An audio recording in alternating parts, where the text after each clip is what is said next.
they are on high caffeine diet, they don't sleep, they are drinking Red Bulls, they are drinking coffee all the time, and they think that if they work 24 hours, then it'll be okay. But no. See, a healthy body means a healthy brain, and you need a healthy brain to be focused in that short period of time. So take care of yourself, take small naps, have a good healthy diet, take regular naps, make sure your body is at rest. And yes, the most important, have fun. Please don't take this as a project or as a college project or as an office project. This is supposed to be fun. I mean, these activities, they don't happen daily. You are away from home, you are among some creative people, everyone is making a game, everyone is making weird games. So yes, have fun. Don't just, you think you are the only nerd there? I mean, everyone is a nerd there. So have fun. So this covers the tips from my side on how to have the best out of a game jam. And there are a few games which I want to tell you about. And these games were all made in a game jam, be it 24 hours or 48 hours, and all of these games are highly successful now. I'll begin with the most popular one, Surgeon Simulator. This was actually made in 24 hours in Global Game Jam by just 2 guys, and they got a lot of good feedbacks. I mean, it's a funny game. Everyone loves funny games. So they got a lot of good feedback, and they decided to work on it, and then they released it as a full game. Colors Zen, it's highly, slightly popular mobile game, and this was also part of a game jam by Large Animal Games, and it did very well on mobile platforms. Now there's a company called Lambier. I'm sure most of you know about it.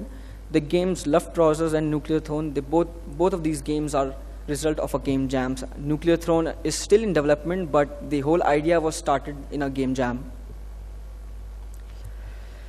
Now, when we talk about success stories, there's something I think you should all know. It's called Amnesia Fortnite. Now, this concept is really interesting.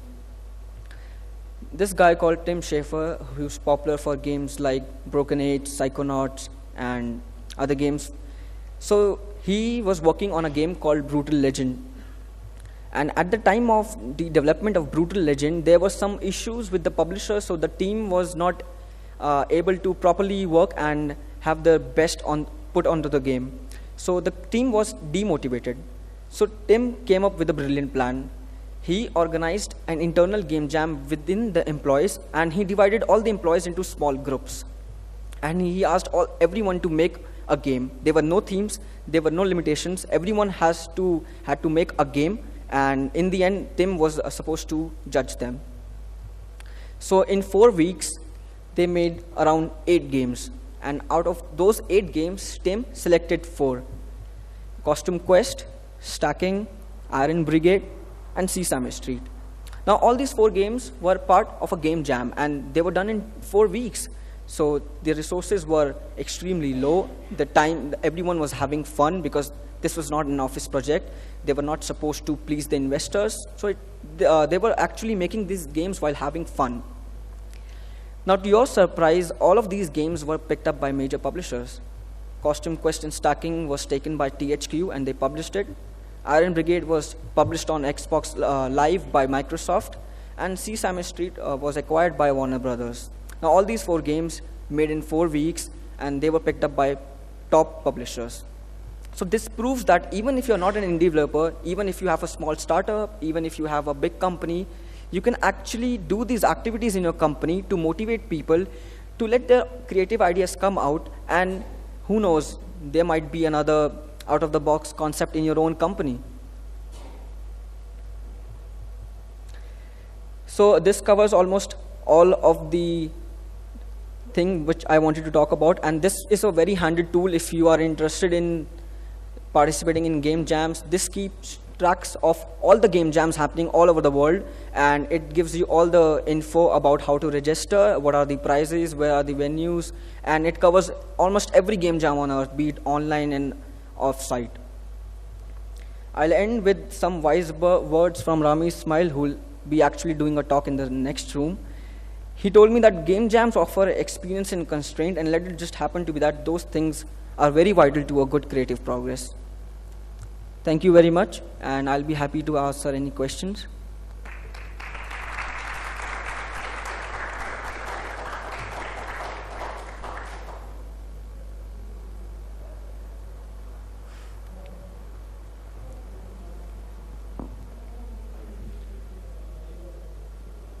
Hi.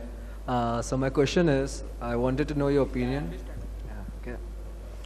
Okay. So I wanted to know your opinion that let's say you're an indie studio and you make a game in the game jam and it gets good feedback. So you decide to develop The project for later use. this is an exception of that question. So I have noticed that when you take part in too many jams while you have ongoing projects, your interest in the particular project starts waning. And sometimes if you come up which is better than the previous project, it ends up derailing it. So do you still feel that it's better to prioritize, or do you think it's good to just take part in every jam? I mean, as long as you can maintain a balance between the both, then I don't think there's a problem in that. Okay, thank you. What's your take on teamwork versus working solo? See, why I like working in a team is that because you can actually distribute the task between your team members, and that works best when you participate with friends, because you know you have that bonding with your friends. You know, one of my friend is good at art, so he'll know what to do. But I think yes, there are some advantages when you work solo, because you don't have to depend on anyone. You're the artist, you're the programmer, you're the game designer, so you don't have to depend on other people. So I think it improves the workflow, but I don't think one is more advantageous to the other, so it's highly equal. Thanks.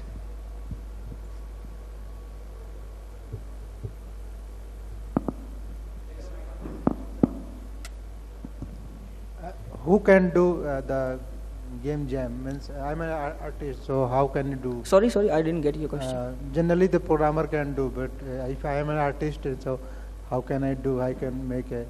No, so that's a very good question. If you're an artist, how do you participate in game jam? See, why I recommend going on the spot to participate in a game jam, because there'll be a lot of people like you, solo programmers, solo game designers, and there are actually people who want to work with new people who they don't already know. So you can always go on the spot, and I'm sure you'll find a team there.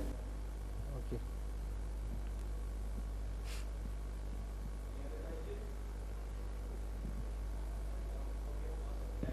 Thank you.